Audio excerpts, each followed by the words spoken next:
Rut 1.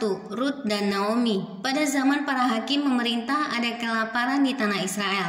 Lalu pergilah seorang dari Betlehem Yehuda beserta istrinya dan kedua anaknya laki-laki ke daerah Moab untuk menetap di sana sebagai orang asing.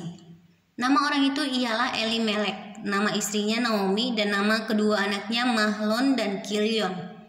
Semuanya orang-orang Efrata dari Betlehem Yehuda, dan setelah sampai ke daerah Moab, diamlah mereka di sana.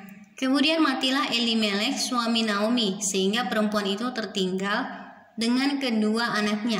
Keduanya mengambil perempuan Moab, yang pertama bernama Orpa, yang kedua bernama Rut, dan mereka diam di situ kira-kira 10 tahun lamanya. Lalu matilah juga keduanya, yakni Mahlon dan Kilion, sehingga perempuan itu kehilangan kedua anaknya dan suaminya. Kemudian berkemaslah ia dengan kedua menantunya, dan ia pulang dari daerah Moab.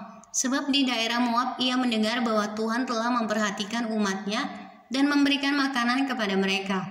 Maka berangkatlah ia dari tempat tinggalnya itu, bersama-sama dengan kedua menantunya. Ketika mereka sedang di jalan untuk pulang ke tanah Yehuda, berkatalah Naomi kepada kedua menantunya itu, "Pergilah, pulanglah masing-masing ke rumah ibunya. Tuhan kiranya menunjukkan kasih-Nya kepadamu, seperti yang kamu tunjukkan kepada orang-orang yang telah mati itu dan kepadaku. Kiranya atas karunia Tuhan kamu mendapat tempat perlindungan masing-masing di rumah suaminya." Lalu diciumnyalah mereka, tetapi mereka menangis dengan suara keras dan berkata kepadanya, "Tidak, kami ikut dengan engkau pulang kepada bangsamu." Tetapi Naomi berkata, "Pulanglah anak-anakku, mengapakah kamu turut dengan aku? Bukankah tidak akan ada lagi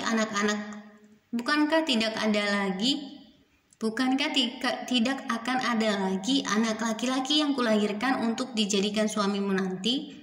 Pulanglah anak-anakku, pergilah, sebab sudah terlalu tua aku untuk bersuami. Seandainya pikirku ada harapan bagiku dan sekalipun malam ini aku bersuami, bahkan sekalipun aku masih melahirkan anak laki-laki, masakan kamu menanti sampai mereka dewasa? Masakan karena itu kamu harus menahan diri dan tidak bersuami? Janganlah kiranya demikian, anak-anakku, bukankah jauh lebih pahit yang aku alami daripada kamu? Sebab tangan Tuhan teracung terhadap aku." Menangis pula mereka dengan suara keras. Lalu Orpa mencium mertuanya itu, minta diri, tetapi Rut tetap berpaut padanya.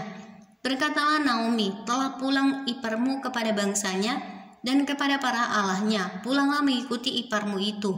Tetapi kata Rut, "Janganlah desak aku meninggalkan engkau dan pulang dengan tidak mengikuti engkau. Sebab kemana engkau pergi, ke situ jugalah aku pergi, dan di mana engkau bermalam, di situ jugalah aku bermalam. Bangsamulah bangsaku dan Allahmulah Allahku. Di mana engkau mati, aku pun mati di sana, dan di sanalah aku dikuburkan. Beginilah kiranya Tuhan menghukum aku, bahkan lebih lagi daripada itu. Jikalau sesuatu apapun memisahkan aku dari engkau selain daripada maut." Ketika Naomi melihat bahwa Rut berkeras untuk ikut bersama-sama dengan dia, berhentilah ia berkata-kata kepadanya, dan berjalanlah keduanya sampai mereka tiba di Betlehem. Ketika mereka masuk ke Betlehem, gemparlah seluruh kota itu karena mereka, dan perempuan-perempuan berkata, "Naomi kah itu?" Tetapi ia berkata kepada mereka, "Janganlah sebutkan aku Naomi, sebutkanlah aku Mara, sebab Yang Maha Kuasa telah melakukan banyak yang pahit kepadaku. Dengan tangan yang penuh aku pergi, tetapi dengan tangan yang kosong Tuhan memulangkan aku.